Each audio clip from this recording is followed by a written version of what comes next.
What happened in the previous chapter was that the time of the solar eclipse arrived. Due to this, Innocent Zero transformed and he finally attained his true power. Innocent Zero gradually revealed his new form and soon it showed an awesome being that seemed to be a mix of a demon, an angel, and anything else you could think of.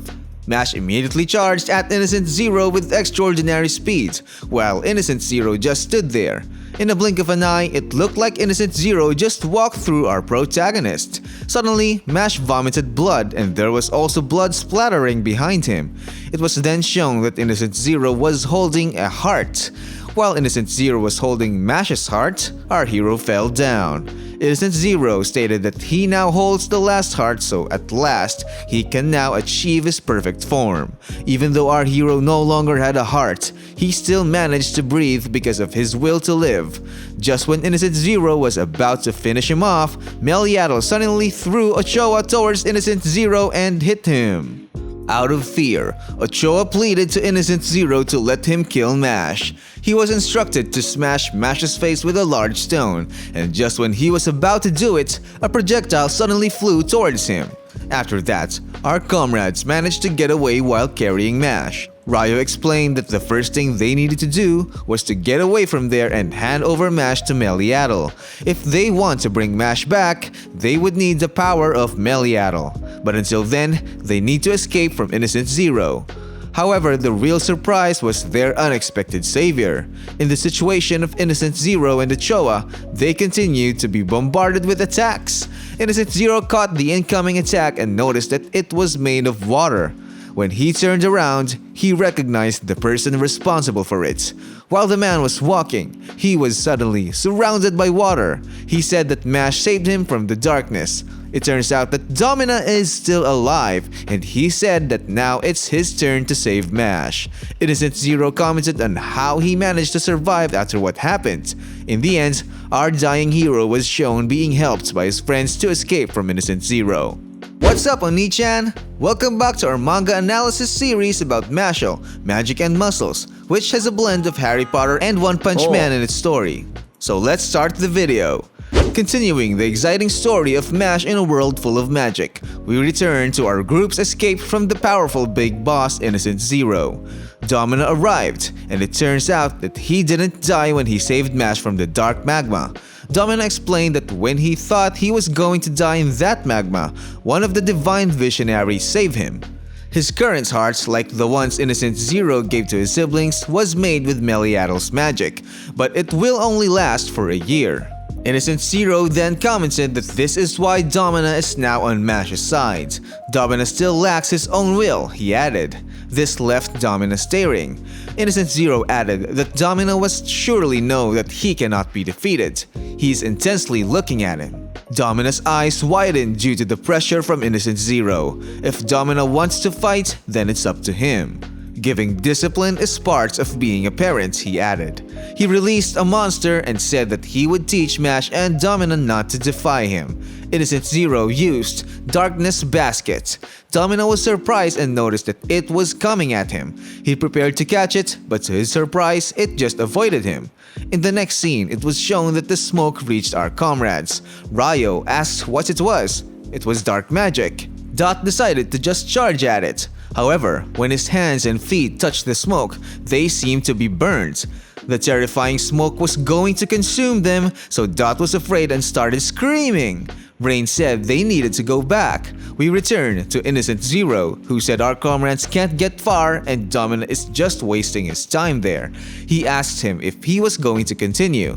Domina quickly used his magic, Water's Narwhal, and sent it towards Innocent Zero's attack. In response, Innocent Zero used Darkness Snake and destroyed Domina's magic. Innocent Zero commented that Domina has learned another new spell. He's always been amazed by his talent. However, he will never match him. His attack hit Domina, who was flung against the wall very hard. In Innocent Zero's mind, he said that Domina can't attack the basket as long as he stands there. He said he gave their comrades time for what? He was born as a tool and seems not very useful. Domina cast his spell again, but Innocent Zero easily countered it. Even though he was thrown off, Domina quickly cast his magic again. Innocent Zero rained swords and they hit Domina. It was shown here that Domina seemed to be stabbed with a needle. Innocent Zero said that there's no point in Domina continuing and he should be smart enough to understand that. Domina said it's not pointless and quickly cast magic again. Suddenly water rose behind Innocent Zero, surprising him. He realized that Domina used his previous attack to bring water behind him to destroy the basket without him noticing. However, all he needed to do was kill Domina. He used Time's Dial and the clock hand hit Domina's body. It hit him solidly on the sides, causing Domina to be flung and fall. In Innocent Zero's mind, he said that Domina had no chance there and should have seen it, so now he's going to die like a fool. Domina was shown bleeding due to his sustained injury. As he was gasping for breath, he recalled Mash's words. In his mind, he admitted to being cruel to Mash, but Mash forgave him for his overwhelming kindness. However, he didn't want to be forgiven while still carrying the shame of his past self. He strained to reach his wand and thought that he wanted to be able to apologize directly to Mash. Suddenly, his massive magic surged out. He used Water's Narwhal again and managed to hit Innocent Zero's monster. Because of this, Innocent Zero couldn't believe that Domina could still use such powerful magic while on the verge of death. Meanwhile, Ochoa was shown watching from a corner. As for the situation, the black smoke blocking our comrades has disappeared, allowing them to continue their escape. While Domina was losing his life, he thought he could now proudly call himself Mash's friend. Until his last breath, he thought of his friendship with Mash. In the next scene, our comrades reached a bridge.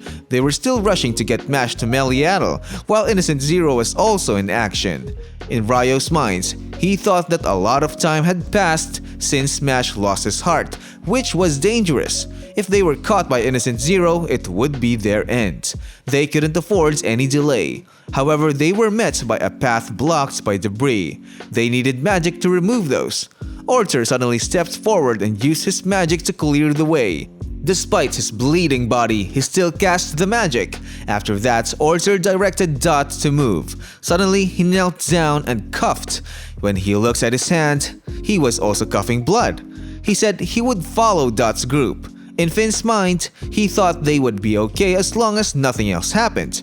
They could get Mash to Meliaddle and everything would be okay, just as long as nothing happens. However, when he looked back, he saw that they were being chased by a horde of goblins. Those creatures were going wild while running towards them. Finn just closed his eyes and said he just wanted to go home. As the monsters charged, they thought they couldn't outrun them due to their injuries. Lance tried to use his Graviole, but it didn't work because his power was depleted. The monster he attacked countered. Finn thought they were not in a fighting condition and they still had to consider Mash. They wouldn't be able to face that many enemies. They were alarmed as the creatures got closer. Suddenly, Dot was startled and soon there was an explosion on the bridge. As they watched, our comrades were stunned. It turned out that Orter had destroyed the bridge, separating himself with the monsters from Mash's group. Dot then yelled, asking what Orter was doing. Orter said he would take care of it. Orter said to look at the monsters, they were wounded.